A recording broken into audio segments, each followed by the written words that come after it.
ஆண்டவர் இயேசு கிறிஸ்துவில் என் பிரியமான சகோதர சகோதரிகளே, கடந்த சில நாட்களாக நாம் வாசிக்க கேட்ட இஸ்ராயேல் மக்களின் துயரமான வரலாற்றின் கடைசி பக்கம் இன்றைக்கு புலம்பலாகமம் 2ஆம் அதிகாரத்திலிருந்து வாசிக்க கேட்கின்ற இன்றைய பகுதி. நீதியை நிலைநாட்டுகின்ற ஆண்டவர் எவ்வாறு யாக்கோபின் அனைத்து குடியிருப்புகளையும் இரக்கமின்றி அழித்தார் என்று ஆசிரியர் குறிப்பிடுகின்றார். சீற்றமடைந்து மகள் யூதாவின் அரண்களை அவர் தகர்த்து விட்டார். அவற்றை தரைமட்டமாக்கினார். அவரது நாட்டையும் அதன் தலைவர்களையும் மேன்மை குலையச் செய்தார். ஒரு பக்கம் தரைமட்டமாக்கப்பட்ட அவர்களுடைய நகரம், இன்னொரு பக்கம் மௌனமாய் தரையிலே அமர்ந்து கொண்டிருக்கிற பெரியோர்கள், அவர்களும் பொறுப்பு ஏற்க வேண்டும் தானே? எரேமியா இறைவாக்கினரின் அறிவுரைக்கு கீழ்ப்படிந்து சரியான முடிவெடுத்திருந்தால் இத்தகைய நிலை நேர்ந்திருக்காதே. அவர்கள் என்ன செய்கிறார்களாம் பாருங்கள். தங்கள் தலைமேல் புழுதியை தூவிக்கொண்டுள்ளனர், சாக்கு உடை உடுத்தியுள்ளனர். இறைவாக்கினர்களும் தவறு செய்தார்கள். எத்தனையோ இறைவாக்கினர்கள் பொய் வாக்கினர்களாக பொய்யும் புரட்டுமான காட்சிகளை கண்டு மக்கள் நாடு கடத்தப்பட இருப்பதை தவிர்க்குமாறு அவர்களுடைய நெறிகேடுகளை அவர்கள் எடுத்துச் சொல்லவில்லை.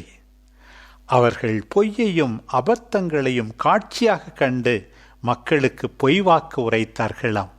மக்கள் தலைவர்கள், பொய் வாக்கினரான இறைவாக்கினர்கள், அரசர்கள், இவர்கள் எல்லாரும் செய்த தவறுதான் இந்த கோரமான அவலமான நிலைக்கு மக்களை இட்டுச் சென்றிருக்கிறது.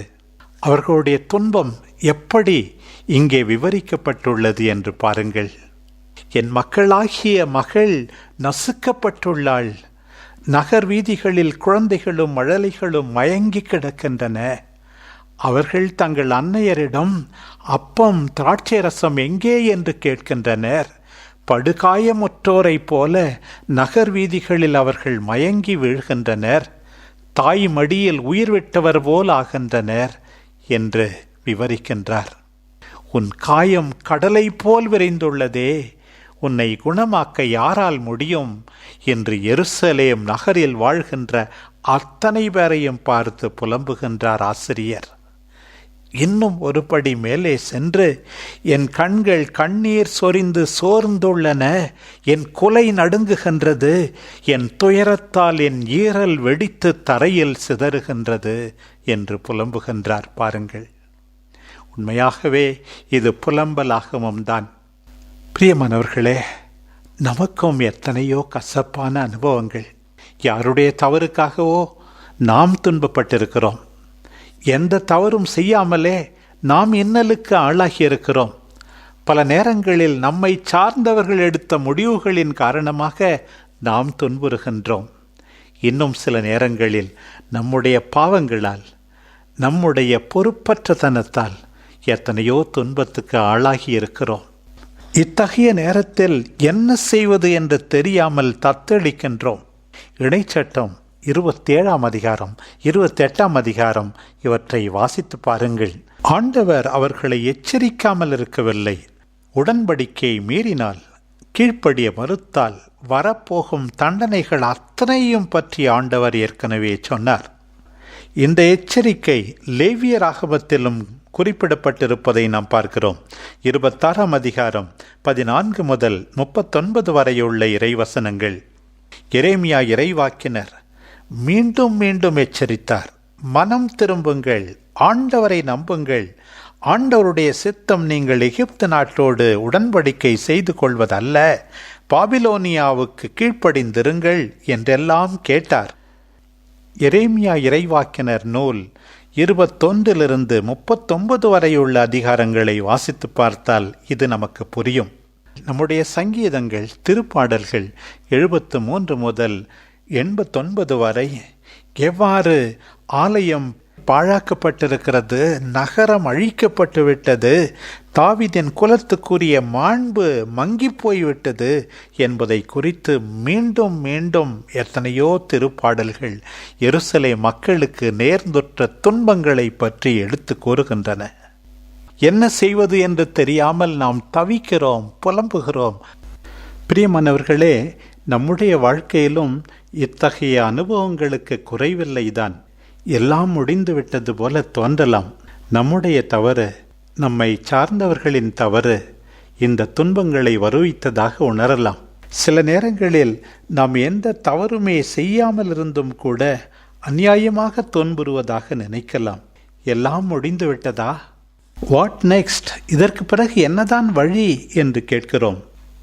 73 முதல் 89 வரையான திருப்பாடல்கள் துன்பங்களை விவரிக்கின்றன, உண்மைதான். ஆனால் அதை தொடர்ந்து 90 முதல் 106 வரை உள்ள திருப்பாடல்கள் இறைவனை துதிக்கின்றன, போற்றுகின்றன, புகழ்கின்றன. அவரைத்தான் நாம் நம்பியிருக்க வேண்டும் என்று உணர்த்துவது போல இருக்கின்றது. நமக்கு ஒரு எதிர்காலம் இருக்கிறது.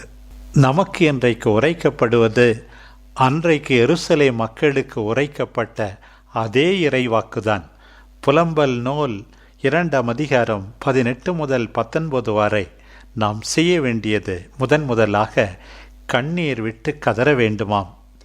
இரவும் பகலும் வெள்ளமென கண்ணீர் பொழி, உனக்கு ஓய்வு வேண்டாம், கண்ணீர் விடாமல் நீ இருக்க வேண்டாம் என்கின்றார் ஆசிரியர். இந்த கண்ணீர் எதற்காக தெரியுமா? உன்னுடைய பாவங்களுக்காக, உன்னுடைய குடும்பத்தாரின் பாவங்களுக்காக, உலகம் அனைத்தின் பாவங்களுக்காக ஆண்டவரிடம் மன்னிப்பு கேட்டு கதறி கண்ணீர் விடு என்று சொல்வது போல இருக்கிறது. நம்முடைய மனம் மாற்ற கண்ணீர் நிச்சயமாக ஆண்டவரின் இரக்கத்தை நமக்கு பெற்று தரும் என்பதில் சந்தேகமில்லை. இரண்டாவதாக நம் எல்லாருக்கும் சொல்லப்படுவது இன்றைய வாசகத்தின் இறுதி வசனம், எழுந்திரு, இரவில் முதற்சாமத்தில் குரல் எழுப்பு, உள்ளத்தில் உள்ளதை என் தலைவர் திருமுன் தண்ணீரை போல் ஊற்றிவிடு. உன் உள்ளத்திலே இருப்பவை ஏக்கங்கள், எதிர்பார்ப்புகள், கவலைகள், எதிர்காலத்தை பற்றிய அச்சங்கள் எல்லாவற்றையும் ஆண்டவரிடம் கொட்டிவிடு என்கின்றார். நாம் எல்லாரும் ஜெபிக்க வேண்டுமாம். தெருமுனையில் பசியால் மயங்கி விழும் குழந்தைகளின் உயிருக்காக அவரை நோக்கி உன் கைகளை உயர்த்து. தண்ணீரை போல் உன் உள்ளத்தில் இருப்பதை ஊற்றிவிடு, உன் கைகளை உயர்த்து, முதற்சாமத்திலேயே குரல் எழுப்பு என்றெல்லாம் நமக்கு சொல்லப்படுவது நாம் இன்னும் அதிகமாக ஜெபிக்க வேண்டும் என்பதுதான். பிரியமானவர்களே, ஆண்டவர் நம் மனமாற்றத்தின் கண்ணீரை இன்றைக்கு காணட்டும். ஆண்டவர் நாம் அவரை நோக்கி குரல் எழுப்புவதை கேட்கட்டும். ஆண்டவர் நம் உள்ளத்தில் இருப்பதையெல்லாம் அவரிடம் கொட்டிவிடுவதை பார்க்கட்டும். ஆண்டவர் அவரை நோக்கி நாம் தொடர்ந்து கைகளை உயர்த்துவதை, அவரை நோக்கி ஜெபிப்பதை தொடர்ந்து காணட்டும். நமக்கு விடிவு காலம் உண்டு. நாம் ஒளியை காண்போம். ஆமென்.